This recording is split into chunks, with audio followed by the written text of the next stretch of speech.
பாளையங்கோட்டை போலீசாரால் சரியான நடவடிக்கை இல்லை. வீட்டின் பூட்டு உடைக்கப்பட்டு அன்று மாலை கண்ட்ரோல் ரூம் 100க்கு அழைத்த போது வந்த போலீசார் ஜீப்பில் இருந்தவாறு கெட்டுவிட்டு சம்பவம் நடந்த இடத்தை பார்க்காமல் மெயின் ரோட்டிலே சென்றார்.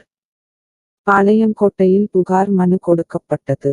சரியான நடவடிக்கை இல்லை. சுகுமார் கலெக்டரிடம் கொடுத்தும் இதுவரை மீட்டு தரவில்லை.